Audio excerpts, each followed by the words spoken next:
آج کی ویڈیو میں آپ کو خوش آمدید کہتا ہوں۔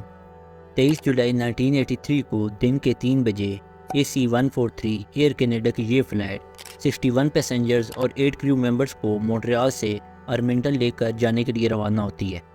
اس جہاز کا پائلٹ رابرٹ پیریسن تھا، جسے 15,000 گھنٹے جہاز اڑانے کا ایکسپیرینس بھی تھا۔ اس جہاز کو اپنی منزل مقصود تک پہنچنے میں 3 گھنٹے کا وقت درکار تھا۔ اس جہاز کو روانہ ہوئے ابھی 1 ہی گھنٹہ ہوا تھا کہ اس جہاز کی اونچائی 41,000 فٹ تھی اور سب کچھ نارمل چل رہا تھا۔ سب لوگ آرام سے سکون کے ساتھ سفر کر رہے تھے کہ اچانک پائلٹ کو ایک سگنل ملتا ہے کہ جہاز کا لیفٹ انجن بند ہو گیا ہے، لیکن دونوں پائلٹس ریلیکس ہوتے ہیں کہ اگر ایک انجن بند ہوا ہے لیکن دوسرا انجن تو آن ہے، جس سے جہاز آرام سے چل سکتا ہے۔ لیکن ٹھیک 15 منٹ کے بعد جہاز ایک اور سگنل دیتا ہے کہ دوسرا انجن بھی بند ہو گیا ہے۔ اپنی منزل تک پہنچنے میں ابھی جہاز کا آدھا سفر رہتا تھا، لیکن ان دونوں انجنز کے بند ہونے کی وجہ جہاز کا فیول تھا۔ فیول ختم ہونے کی وجہ سے دونوں انجن بند ہو گئے۔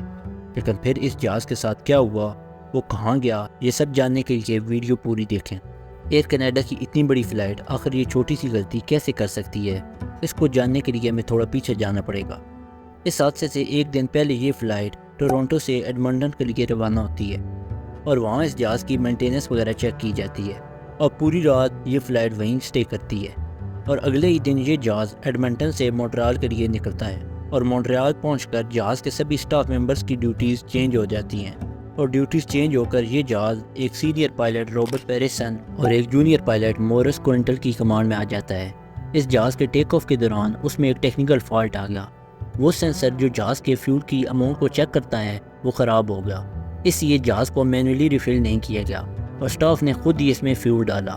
مونٹریال سے ایڈمنٹن تک پہنچنے میں اس جہاز کو 45,000 پاؤنڈ فیول کی ضرورت تھی، لیکن ان دنوں میں جہاز کی فیول فلنگ کے طریقے کو چینج کیا جا رہا تھا، یعنی پاؤنڈز کو کےجیز میں کنورٹ کیا جا رہا تھا۔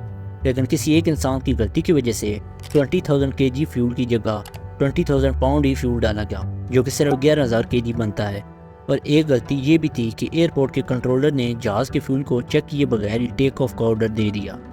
اب 41,000 فٹ کی بلندی پر پائلٹ کو جہاز کی طرف سے سگنل ملتا ہے کہ ایک انجن بند ہو گیا ہے اور جہاز کو مونٹریال سے ایڈمنٹن تک جانے میں ابھی آدھا سفر اور طے کرنا تھا۔ لیکن جس جگہ بھی جہاز تھا وہیں پاس میں ایک پرانا ایئرپورٹ بنا ہوا تھا اور پائلٹ نے سوچا کہ ایمرجنسی میں وہاں لینڈ کرا دیں گے، مگر کچھ ہی دیر میں دونوں انجن بند ہو گئے اور پورے جہاز میں اندھیرا چھا گیا، کیونکہ جو بجلی جہاز کو دی جاتی ہے وہ ان انجنز کے گھومنے کی وجہ سے آتی ہے اور آہستہ آہستہ جہاز اپنے سارے سینسر کو بند کر دیتا ہے اور کنٹرول روم سے سارا رابطہ بھی ختم ہو جاتا ہے۔ اب جہاز 2000 فیٹ پر منٹ کی سپیڈ سے نیچے آ رہا ہوتا ہے۔ اب 20 منٹ میں انہیں 61 پیسنجرز اور 8 کریو ممبرز کو بچانا ہوتا ہے، لیکن پائلٹ جہاز سے اپنا کنٹرول کھو بیٹھے۔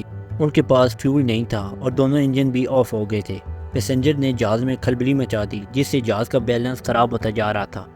کافی دیر سوچنے کے بعد سینئر پائلٹ نے جہاز کو سپر سیریز لینڈنگ کرانے کا فیصلہ کیا، لیکن سب سینسر بند ہونے کی وجہ سے کچھ پتہ نہیں لگ رہا تھا کہ جہاز کتنی سپیڈ سے جا رہا ہے اور کتنی اونچائی پر ہے۔ پائلٹ نے اپنا سارا ایکسپیرینس لگا دیا۔ جہاز تیزی کے ساتھ نیچے آ رہا تھا۔ پائلٹ کو امید ہی نہیں تھی کہ وہ جہاز کو آرام سے لینڈ کر پائے گا یا نہیں۔ وائرلیس کمیونیکیشن کے ذریعے کنٹرول روم سے رابطہ کیا گیا تو انہوں نے بتایا کہ آس پاس ایک ایئرپورٹ ہے جہاں جہاز کو لینڈ کرایا جا سکتا ہے، لیکن جہاز بہت تیزی سے نیچے آ رہا تھا، آگے نہیں بڑھ رہا تھا، تو اس ایئرپورٹ پر لینڈ کرانے کا پلان کینسل ہو گیا۔ لیکن اتنے میں سینئر پائلٹ کو اپنی ایک پرانی بیس گملی کی یاد آئی۔ اس نے کنٹرول روم سے دوبارہ رابطہ کیا اور پوچھا کہ گملی میں جہاز لینڈ کرایا جا سکتا ہے، تو انہوں نے بولا yes you can do it. لیکن وہ بیس اب ایک ریس ٹریک بن چکی تھی اور بدقسمتی سے اس دن بچوں کی ریس بھی تھی اور کئی لوگ وہاں اکٹھے تھے اور ریس ٹریک کی طرف خالی تھی۔ پائلٹ کا یہ قدم سب کے لیے خطرہ بن سکتا تھا اور ریس میں موجود لوگوں کو جہاز کی آواز نہیں آ رہی تھی کیونکہ جہاز کا انجن آف تھا۔ اب جہاز اور ٹریک کے درمیان 1 کلومیٹر کا فاصلہ ہی تھا کہ پائلٹ وہاں بہت زیادہ بھیڑ دیکھتا ہے اور صرف ریس ٹریک ہی خالی تھی۔ پائلٹ کو اپنے اوپر پورا بھروسہ تھا کہ وہ وہاں جہاز کو آسانی سے لینڈ کرا سکتا ہے۔ جہاز کے اگلے ٹائر صحیح طریقے سے نہیں کھلتے، جس کی وجہ سے جہاز آگے سے گھسیٹتا ہوا آگے بڑھ رہا تھا۔ اس ایمرجنسی لینڈنگ میں پیسنجرز کو کچھ بھی نہیں ہوا اور ٹریک پر موجود لوگ بھی سیو ہوتے ہیں۔ انجن کے بند ہونے کے کچھ ہی سمے میں جہاز لینڈ ہو گیا تھا اور 2008 تک یہ جہاز سب لوگوں کو اپنی منزل تک صحیح سلامت پہنچاتا رہا اور پھر اس ایئر لائن کو ریٹائر کر دیا۔ اس حادثے کو آج بھی گملی گرائنڈر کے نام سے جانا جاتا ہے اور اس میں سب سے زیادہ کریڈٹ رابرٹ پیریسن کو جاتا ہے، جس نے بغیر کسی فیول اور کنٹرول کے جہاز کو صحیح سلامت زمین پر لینڈ کیا تھا۔ اگر آپ کو آج کی ویڈیو پسند آئی ہو تو چینل کو سبسکرائب کریں اور ساتھ لگے بیل آئیکن کو ضرور دبائیں تاکہ آنے والی ہر ویڈیو آپ تک آسانی سے پہنچ سکے۔